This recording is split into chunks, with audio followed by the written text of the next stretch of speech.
हम उम्मीद करते हैं कि अब अखिलेश यादव जी जो नकारात्मक प्रचार कुंभ को लेकर के कर रहे थे, अब वो प्रचार करना बंद करेंगे।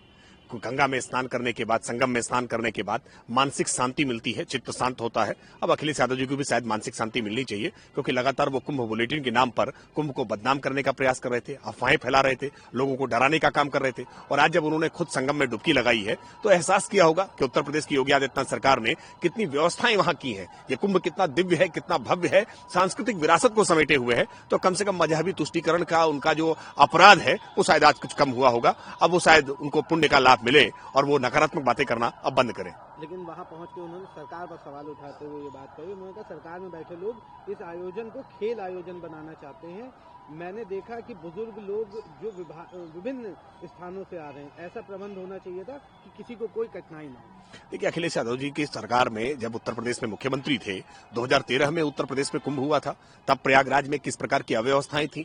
आजम खान को उन्होंने कुंभ का प्रभारी बना दिया था, क्योंकि स्वयं उनकी व्यस्तता थी सैफई महोत्सव में। सैफई महोत्सव में कहीं खलल न पड़ने पाए, इसलिए आजम खान के भरोसे छोड़ दिया। और आजम खान के रहते कैसे भगदड़ मची, वहां 2 दर्जन से ज्यादा लोगों की मृत्यु हुई थी। अब आज अखिलेश यादव को कम से कम आज की व्यवस्थाएं देख करके उनको सबक सीखना चाहिए था, उनको प्रायश्चित करना चाहिए था, अपने उन गुनाहों के लिए माफी मांगनी चाहिए थी कि उन्होंने 2013 में कुंभ के दर्शनार्थियों के साथ, श्रद्धालुओं के साथ जो गुनाह किया था। अब उसके बावजूद अगर वो किस प्रकार की बातें कह रहे हैं तो निश्चित तौर पर उनको किसी मानसिक चिकित्सालय में अपना इलाज कराना चाहिए। एक आखिरी सवाल रहेगा, पद्मश्री कि राम जन्मभूमि से जो लोग जुड़े हुए थे उन्हीं को पद्मश्री दिया। देखिए, आज नरेंद्र मोदी जी की सरकार बनने के बाद से सभी पुरस्कार, चाहे पद्म पुरस्कार हो या अन्य पुरस्कार हो, इनको लेकर के जो राजनीति हुआ करती थी, इनको लेकर के जो एक लोलुपता हुआ करती थी, उसको हमने आज दूर करने का काम किया है। योग्यता के आधार पर जो वास्तविकता में समाज जीवन के लिए जिनकी उपयोगिता रही है, जिनका योगदान रहा है, आज उनको पद्म पुरस्कार मिले हैं। और पद्म पुरस्कारों को लेकर के इस प्रकार की घटिया राजनीति नहीं होनी चाहिए।